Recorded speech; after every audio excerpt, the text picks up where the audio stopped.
Naomba unisikilize, kama utaenda kunifunga au usinifunge ni sawa. Mimi nimejitolea. Jambo la kwanza, sisi ni kabila ya Ruto. Na risasi inapikwa na kabila ya Ruto na unakula mshahara ya Ruto. Itakuwa maneno mbili.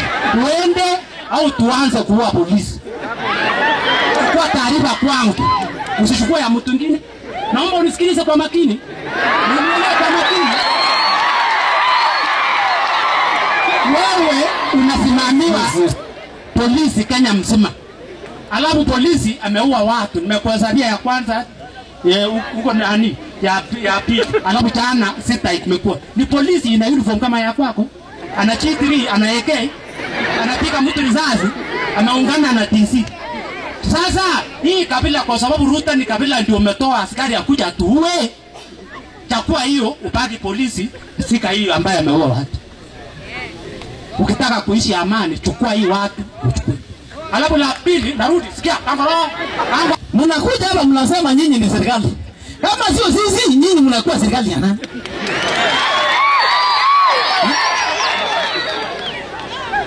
Ujiulize kwa hapo kwa hiyo kiti yako. Kama sio sisi, utakuwa serikali ya nani? Ambia Murkomen ndio maneno alitamka jana, ambia mimi nimesema arekebisha alafu akanyaga hapa. Nakuja kusanyana hapa akina suti hapa ananunua akina Uhuru hapa. Hawa ndio wako na maneno. Wanapitia wapi mpaka afika hapa? Na peto linatengenezwaje kama nyinyi ni serikali mara mbili? Kweli.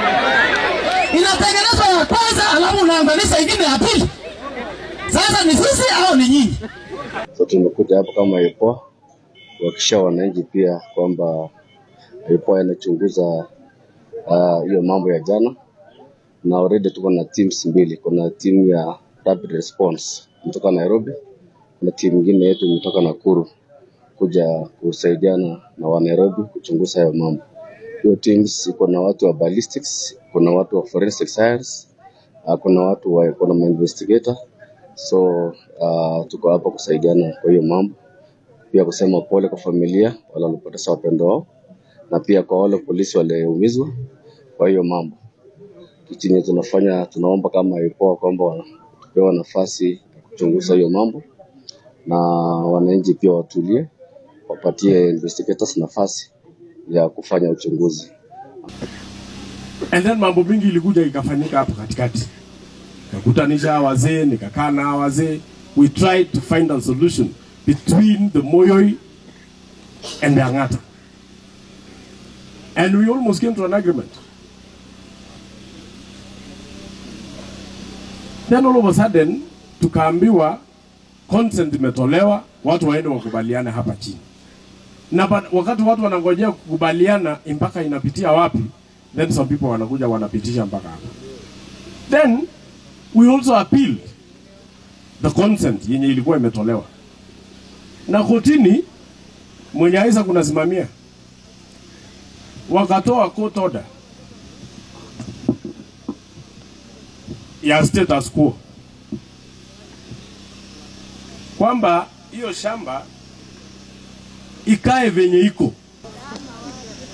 So if you can defy a court order and then come and kill, you know, defying a court order would have been a little bit soft, but killing 6 innocent lives and there is a court order barring you from doing anything on this land, that is the biggest crime ever.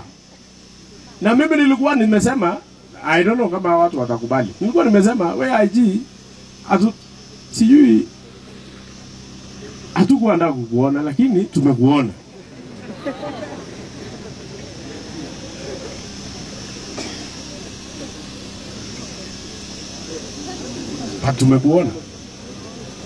Tumekuona tu. Hatujui who you are serving. County Commissioner jana alikuwa hapa. County Commander alikuwa hapa. Wakaulizwa na hawa raia, nani aliwaambia nyinyi mtume askari kupiga sisi? County Commissioner was not aware of any operation here. County Commander was not aware of any operation here. How do you order an operation of that magnitude without even informing the County Commander And I don't even understand whether you know it. Sababu nimesema tutakubali uongee hata wewe utuambie if you are also aware of this operation. Otherwise hatukuwa ndio uongee. Hii style ya kupiga watu kichwa ilitoka wapi IG? Hii ya kupiga kabisa risasi yenye by the time una pull the trigger you know somebody's life is about to end. And that person is in uniform. Surely IG. You don't want that to be your legacy.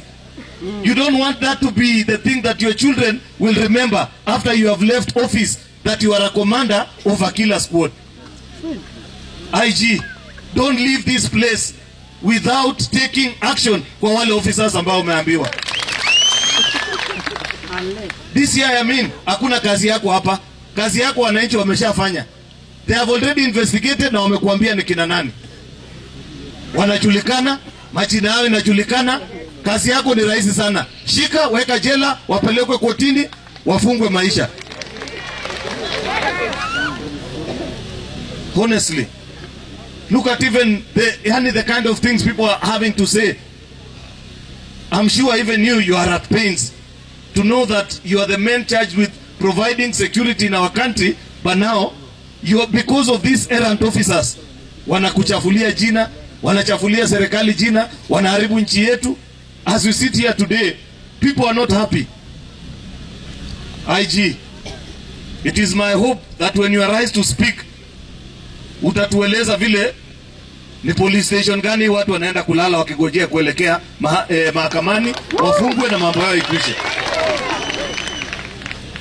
Huyu county commissioner, unajua mimi nilikuwa nasikia watu wanasema ni ACC ama inaitwa nini, hata sijui. Sisi waje tu mulisema jina inaitwa nini? Jubat. Yani Jubat. Hii mtu hii nafikiri kama shetani aliumbwa, yeye aliumbwa mbele ya shetani alafu yeye sasa.